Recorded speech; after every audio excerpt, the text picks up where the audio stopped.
hello. This year in the technical school of Don Bosco Kep,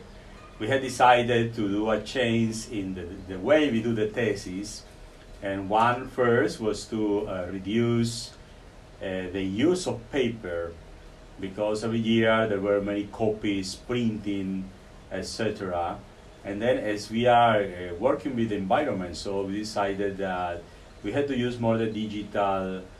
technologies and less paper, so it can also reduce the cost. The students no need to spend money just doing printings, no? Many copies that after they will not be really of use.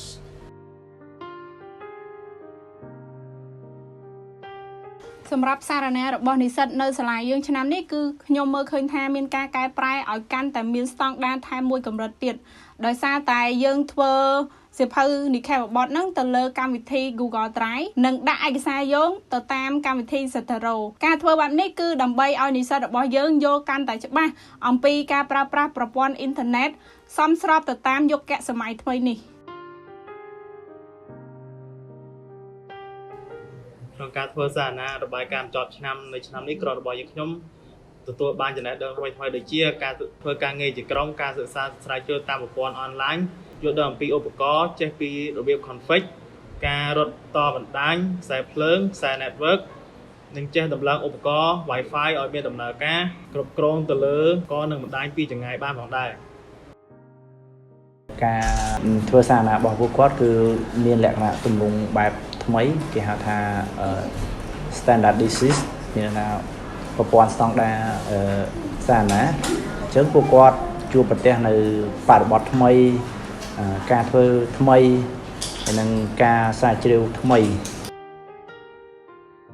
ចំពោះការធ្វើសារណាឆ្នាំនេះក្រុមរបស់ខ្ញុំបានទទួលបានបទពិសោធន៍ជាច្រើនដូចជាការយល់ដឹងអំពីប្រព័ន្ធអេឡិចត្រូនិក digital យល់ដឹងអំពីការប្រើប្រាស់ប្រព័ន្ធ Drive យល់ដឹងអំពីការទុកដាក់ឯកសារនៅក្នុងប្រព័ន្ធ Drive យល់ដឹងអំពីការចែករំលែកកម្មវិធីផ្សេងៗក្នុង Drive យល់ដឹងអំពីការរក្សាទុកឯកសារក៏ដូចជាការទុកដាក់ឯកសារការបង្កើតឯកសារយោងនៅក្នុងកម្មវិធី Zotero យល់ដឹងអំពីការប្រជុំនៅក្នុងកម្មវិធី Microsoft Teams ហើយក៏ទទួលបានបទពិសោធន៍ជាច្រើនដែលទាក់ទងនឹងប្រព័ន្ធ digital ផងដែរ ហើយថែមទាំងបានចងក្រងសិភៅនៅក្នុងកម្មវិធីតារាយដើម្បីមានភាពងាយស្រួលក្នុងការកែសម្រួលទៅតាមគំនិតនីមួយៗការធ្វើសារណានៅក្នុងអនឡាញនេះបានជួយបន្ថែមឲ្យពួកយើងកាន់តែយល់ច្បាស់ពីពិភពខាងក្រៅដែលធ្វើឲ្យពួកយើងបានសិក្សាស្វែងយល់ដឹងថានៅខាងក្រៅគឺមានភាពជឿនលឿនទៅដល់កម្រិតណា So we have changed the presentation of the thesis using the team Microsoft platform.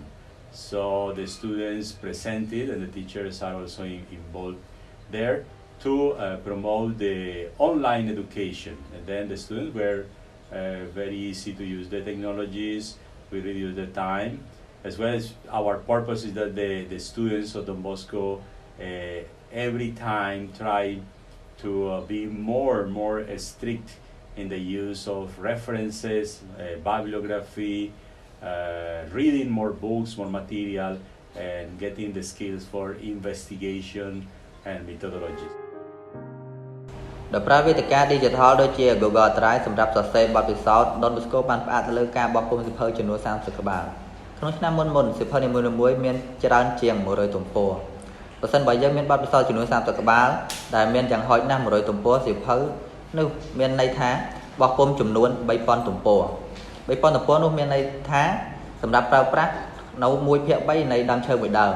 ក្នុងពេលតែមួយ 3000 ទំព័រមានទម្ងន់ប្រមាណ 15 គីឡូក្រាមក្រដាសហើយបានបង្កើតឧស្ម័នកាបូនឌីអុកស៊ីតច្រើនទៅដល់ 150 គីឡូក្រាមចូលនៅក្នុងបរិយាកាសដោយការផ្អាកទៅលើការបោះពុម្ពបទពិសោធន៍របស់សាលាវិទ្យាល័យទេស Don Bosco ខេត្តកែបហើយបានបំលែងទៅជាកំណែទម្រង់ digital ក្នុង Google Drive ឬ Cloud ផ្សេងទៀតយើងបានជៀសវាងការបញ្ចេញឧស្ម័នកាបូនឌីអុកស៊ីតច្រើនជាង 150 គីឡូក្រាមនិងការកាប់ដើមឈើមួយដើមនិស្សិតក៏បានសន្សំប្រាក់ដោយមិនចាំបាច់ចំណាយលើការបោះពុម្ពជួយគាំទ្រសេដ្ឋកិច្ចខ្សោយរបស់ពួកគេសាលាវិទ្យាល័យទេសក៏បានផ្ដោតលើការលើកទឹកចិត្តឲ្យនិស្សិតអានសៀវភៅច្រើនជាងមុនដោយប្រើបច្ចេកវិទ្យា digital ដូចជា Zotero AI បណ្ណាល័យ PDF និងមានការទទួលខុសត្រូវចំពោះសិទ្ធិរក្សាសិទ្ធិ Don Bosco កែបជឿថាបច្ចេកវិទ្យា digital មានសារៈសំខាន់ក្នុងការគាំទ្រសហគមន៍ខណៈដែលគ្រូគួរផ្ដោតលើការបង្កើតគំនិតវិចារណកថាជំនាញស្រាវជ្រាវនិងការយល់ដឹងអំពីបរិស្ថាន ស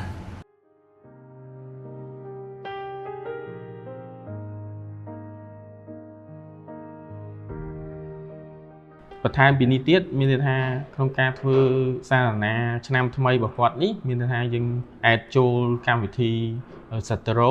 ដើម្បីងាយស្រួលក្នុងការធ្វើសារណារបស់ពួកគាត់វាមានមុខងាររក្សាទុកឯកសារយោងបានច្បាស់លាស់ហើយយើងអាចចងផុសអ្នកនិពន្ធដូចជាឯកសារផ្សេងទៀតដែលពួកគាត់បានស្រាវជ្រាវពីបណ្ដាញអ៊ីនធឺណិតបន្ថែមពីនេះទៀតទាក់ទងនឹងការឆ្នាំចាស់យើងរក្សាទុកជាហាតអញ្ចឹងមានន័យថាយើងមានភាពលំបាកមានថាហាតរបស់គាត់មួយឆ្នាំទៅមួយឆ្នាំវាកាន់តែកើនឡើងសភៅកាន់តែកើនឡើងអញ្ចឹងយើងពិបាកក្នុងការគ្រប់គ្រងហើយសភៅយើងធ្វើពីกระดาษអញ្ចឹងយូរទៅវាអាចប៉ះពាល់ដល់បរិស្ថានហើយអញ្ចឹងយើងកំណែទម្រង់ថ្មីនេះយើងរក្សាទុកជា file នៅក្នុង Google Doc ហៅតារាយបាទអញ្ចឹងមានថាងាយស្រួលក្នុងការគ្រប់គ្រងហើយមិនបង្កផលប៉ះពាល់ដល់បរិស្ថានឬក៏កន្លែងទុកដាក់សភៅរបស់ពួកគាត់ចំពោះការធ្វើសារណាក្នុងឆ្នាំនេះផងដែរខ្ញុំបានទទួលបានបទពិសោធន៍ថ្មីៗនិងចំណេះដឹងជាច្រើនទៅលើការស្រាវជ្រាវ